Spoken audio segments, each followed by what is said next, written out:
Businesses that have brand positioning strategies become memorable in the market.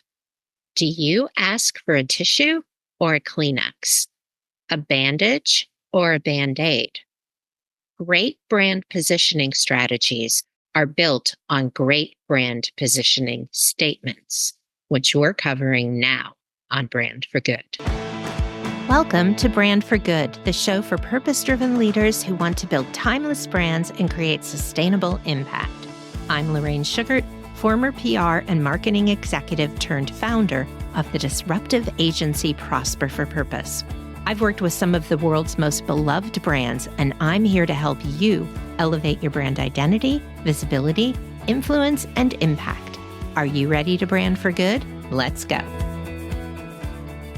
Hello, everyone, and welcome back to another episode of Brand for Good, where we explore how businesses can be a force for good and build a solid foundation for success through powerful branding.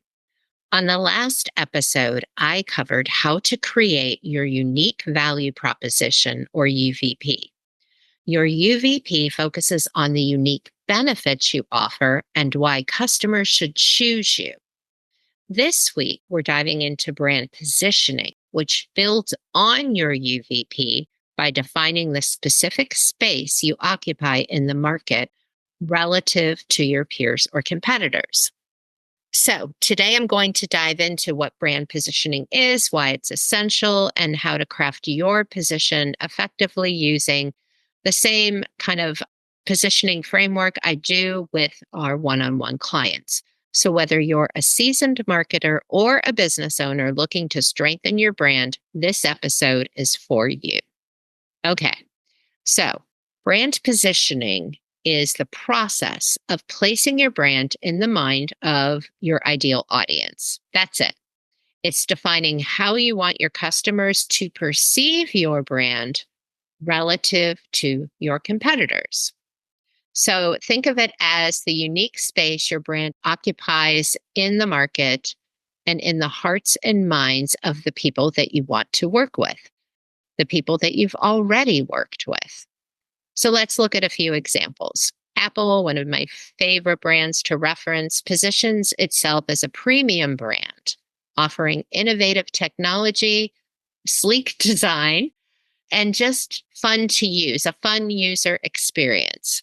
On the other hand, Nike focuses on inspiring athletes and sports enthusiasts with the message of just do it. In other words, no excuses, just do it. Both of these brands have clear and strong positioning that helps them stand out in the minds of consumers like us. So I think you're starting to already understand why brand positioning is important. It offers you that competitive advantage in the minds of the people that you want to work with. It gives you that ease, the terminology that people will refer to, and help them know whether they should choose your brand over others. Because with this positioning, they'll understand what you stand for and what unique value you offer. So again, there's a philosophy, which I agree with, that you want to make it really clear about who you are, what you stand for, and how you're different so that the right people will move towards you, but the wrong people will move away. So if your marketing can do this effectively and you're a service provider, for example, it's going to save you a lot of time emailing with people, reaching out, scheduling a little fit call or conference call. It's better if your marketing does some of this work in kind of pulling out the right people and repelling the wrong people before you ever have to have a conversation.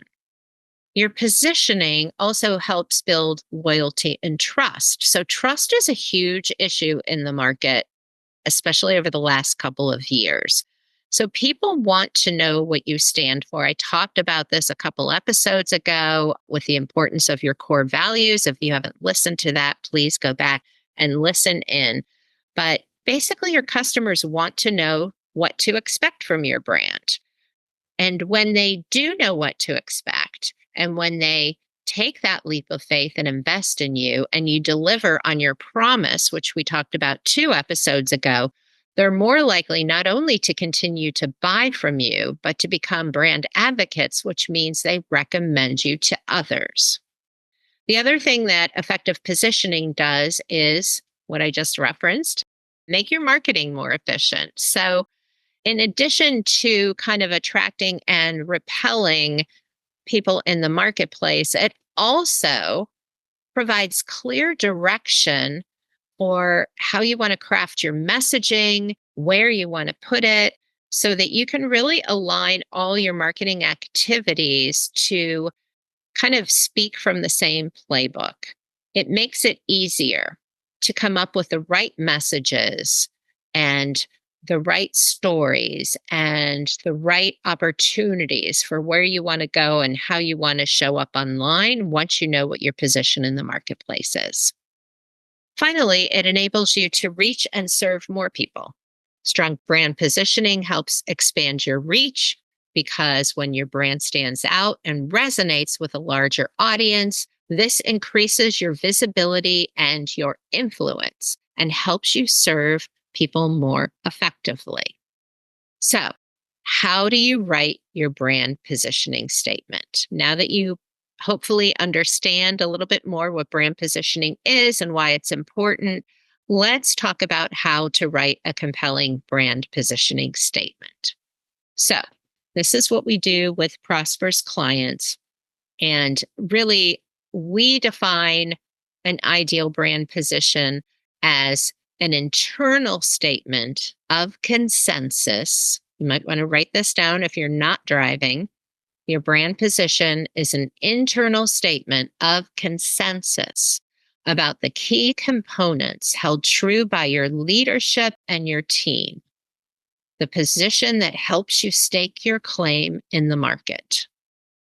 So, at Prosper for Purpose, when we lead our clients through this, we help them define their brand positioning statement by leading them through 5 key questions. So, if you're listening, take out a sheet of paper or type on your computer the brand name. So, what is your name and what does it stand for? And what does it communicate? What do people think of when they hear your name? That's question 1. Number 2, who are your people? So, who do you want to build relationships with?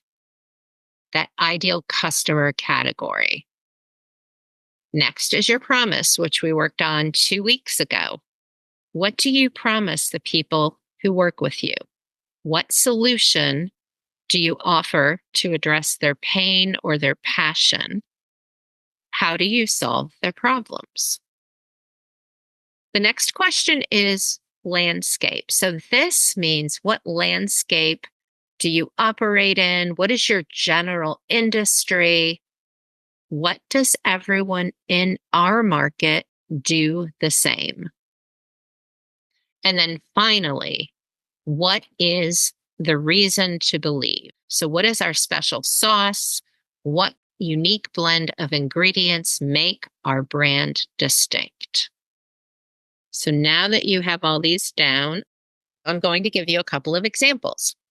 So, NyQuil, when they kind of broke through and defined their differentiating factor, their brand positioning was this: to adults suffering from a variety of cold and or flu symptoms, NyQuil is the original soothing nighttime cold medicine that effectively relieves symptoms so you can sleep through the night. So let's break that down. They say their name. They talk about who they're positioning for: to adults suffering from a variety of cold and or flu symptoms. Their promise is that they're a soothing nighttime cold medicine. Their landscape is that whole cold or flu industry, cold and flu medicines. And their brand blend, or their reason to believe, is that they effectively relieve symptoms. Why? So you can sleep through the night. So basically, their breakthrough positioning was if you have a cold or the flu, you know that you're already so run down and all you want is to get a good night's sleep. And that's what they hung their hat on. They're the ones that you reach for when you want to sleep through the night. Think about that for a second. That one thing, they didn't build on just saying, or a better cold or flu symptom reliever. They hung on what happens when you actually relieve your symptoms. You can sleep through the night. You're not coughing or sneezing.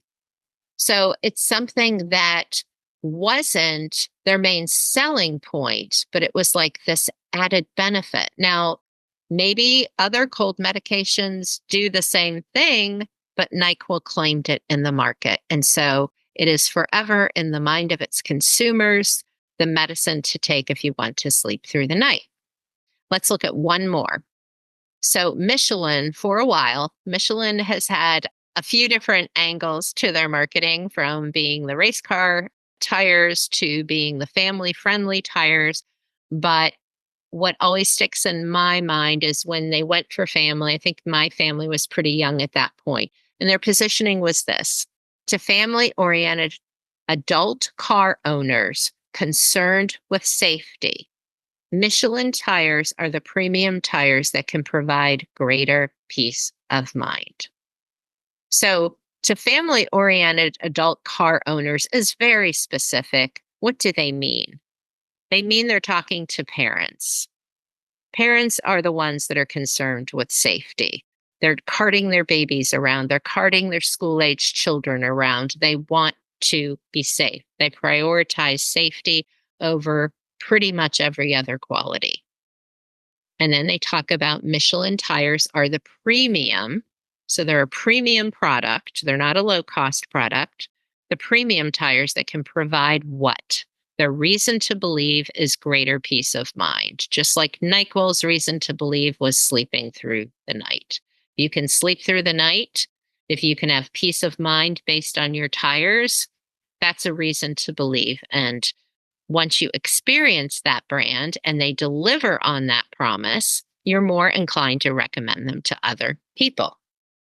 So basically, your formula here is your brand provides what people promise in your landscape because of your reason to believe. Again, this will be in the show notes, so you can reference it there if you're not writing it down. I do want you to remember that brand positioning is a mix of an art and a science.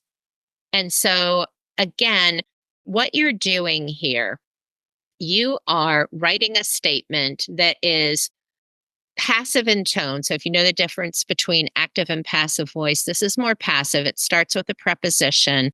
You can start with to, or you can start with for. You could say for this target audience, and then your brand is the, and then you define your marketplace, that, your brand position, because of your reason to believe. So I'll put both versions of this template there. I just want you to not get too crazy about this. I know this is actually the biggest stumbling block for a lot of clients when we're working with them. They have a really hard time agreeing to, I want to say, a limited statement, right? Because you can't throw everything in here. But it gives you such a good place from which to start, because then your copy and your messaging can give examples of this. So once you have that, you can put it into a more active voice and rewrite it so it is more appropriate for brand copy or marketing copy or things like that. And again, like everything else, you want to test it. You want to hear how people respond to it, people on your team, current clients or customers, and you can refine it over time. But this is one of the things that you really want to, again, your purpose, your values, your unique value proposition. We've been building towards this positioning statement because this is the essence of marketing. How do you stand out in the minds of the people that you want to work with? It comes down to this. That said, again, done is better than perfect. Get it as good as you can.